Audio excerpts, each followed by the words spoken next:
அனைவருக்கும் வணக்கம். PGTRB exam மெட்ரா கியூயிங் தேரியிலேருந்து இம்பார்ட்டன்ட் ப்ராப்ளம் பார்க்க போகிறோம். ஸோ ப்ராப்ளம்ன்றதை பார்த்துடலாம். A road transport company has one reservation clerk on duty at a time. He handles information about the bus schedules and makes the reservation. The customer arrive at rate of 8 per hour and the clerk can serve 12 customer on the average per hour. Then the average number of customer waiting for the service is option A 2, option B 6, option C 10, option D 3. So question very simple. ஒரு road transport company இருக்குது. அதில் வந்து ஒரு reservation clerk இருக்கார். அவர் பஸ்ஸோடைய ஷெடியூலும் ரிசர்வேஷனையும் அவர் பார்த்துக்கிறாரு. ஓகேங்களா? Per ஹவருக்கு அந்த ரிசர்வேஷனுக்கு வர நம்பர் ஆஃப் கஸ்டமர் பார்த்தீங்கன்னா 8 கஸ்டமர் சொல்லியிருக்காங்க பர் ஹவருக்கு. அந்த கிளர்க் என்ன பண்ணுறாருன்னா 12 கஸ்டமருக்கு வந்து ஹோல் டேக்கு வந்து பர் ஹவருக்கு வந்து 12 கஸ்டமரை வந்து அவர் சர்வீஸ் பண்ணுறாரு.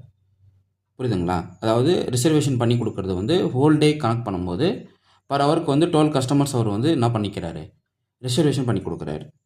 இந்த average number of customer waiting for the service எவ்வளோ இருக்கும் அப்படின்றத கேட்குறாங்க. இதெல்லாமே அவர் பேசிஸில் கொடுத்துருக்காங்க. அதை ஹோல் டே ஒர்க்ஸை அவர் பேசிஸில் கன்வெர்ட் பண்ணி கொடுத்தாருன்னா எவ்வளோ கஸ்டமர்ஸ் வந்து வெயிட் பண்ண முடியும் இந்த சர்வீஸ் டைமில் அப்படின்றத கொஷினாக கேட்டிருக்காங்க. ஓகே, இது ரொம்ப ரொம்ப இம்பார்ட்டன்ட் கொஷினு. ஸோ இது பார்த்தீங்கன்னா இதை டிபெண்ட் பண்ணி அவங்க என்ன பண்ணலாம், அந்த சப்போஸ் வெயிட்டிங் டைம் வச்சு கஸ்டமர்ஸ் அதிகமாகறாங்க அப்படின்னா அதுக்கேற்ற இன்னொரு கிளர்க் அசிஸ்டண்ட்டை வந்து அவங்க என்ன பண்ணிக்கலாம், அங்கே எம்ப்ளாயாக கொண்டு வரலாம். ஸோ அதுக்கான பேசிக் ப்ராப்ளம் தான் இது. ஸோ நல்லா கவனிக்கணும். A road transport company has one reservation clerk on duty at a time. He handles information about the bus schedules and make the reservation. அவர் ரெண்டுமே பார்க்குறாரு. இன்ஃபர்மேஷன் அபவுட் த பஸ் ஷெடியூல்ஸும் and make the reservation ரெண்டுத்தையும் அவர் கவனிச்சிட்ருக்காரு. அடுத்து the number of customer arrive at rate of 8 per hour சொல்லியிருக்காங்க. அந்த கிளர்க் கேன் சர்வ் 12 கஸ்டமர் அந்த ஆவரேஜ் ஆஃப் per hour சொல்லியிருக்காங்க.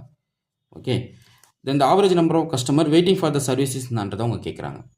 என்னங்க சார், நீங்கள் வந்து கஸ்டமர் அரைவல் ரேட்டே 8 per hour தான், 8 கஸ்டமர் தான் சார் வராங்க, ஆனால் ஒரு 12 கஸ்டமருக்கு வந்து சர்வீஸ் பண்ணுறாருன்னு நீங்கள் சொல்லிட்டு இருக்கீங்களே அப்படின்னு தோணலாம். இது வந்து ஹோல் டே இன்ஃபர்மேஷன்.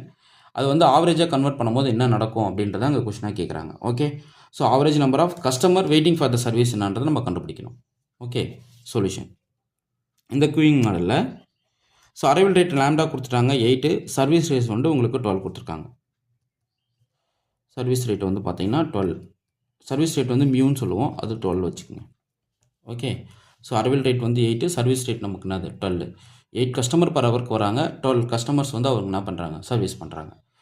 ஸோ இந்த சர்வீஸ் இந்த 8 கஸ்டமர் பர் ஹவரில் அவங்க வந்து எப்படி சொல்கிறது, இந்த டியூரேஷன் வந்து ஆவரேஜாக தான் கால்குலேட் பண்ணுறாங்க என்டையர் ஹோல் டேக்கு. அதே போல் இது என்டையர் ஹோல் டேக்கு வந்து சர்வீஸ் டைமாக தான் அவங்க பார்க்குறாங்க.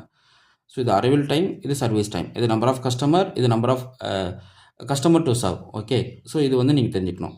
அதே போல் அந்த ரிசர்வேஷன் போர்டில் வந்து ஒரு கிளர்க்கு வந்து இதை மேனேஜ் பண்ணிக்கிறாங்க, அது நீங்கள் நல்லா தெரிஞ்சுக்கணும். Okay, fine. இப்போ ஆவரேஜ் நம்பர் ஆஃப் கஸ்டமர் இந்த சிஸ்டம் என்ன ஃபார்முலா பாருங்கள். The average number of customer in the system. இந்த சிஸ்டம் பார்த்தீங்கன்னா ஃபார்முலா வந்து lambda by mu minus lambda, அப்படி இல்லைனா 1/1 மைனஸ் ரோன்னு எழுதிக்கலாம்.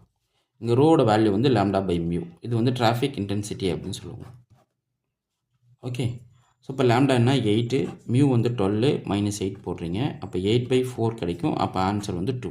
அப்போ 2 கஸ்டமர்ஸ் வந்து அந்த பர் ஹவர் பீரியடில் வந்து 2 கஸ்டமர்ஸ் வந்து வெயிட் பண்ணுறாங்கன்றது average number of customer waiting for the service time.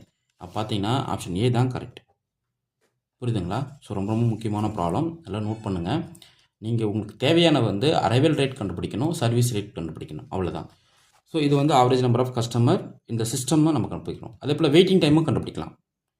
So இது போல் நிறைய இன்ட்ரெஸ்டிங் ப்ராப்ளம்ஸ் வந்து நான் ரெகுலராக வீடியோ கொடுக்குறேன். என்னோடய சேனலை வாட்ச் பண்ணுங்கள்.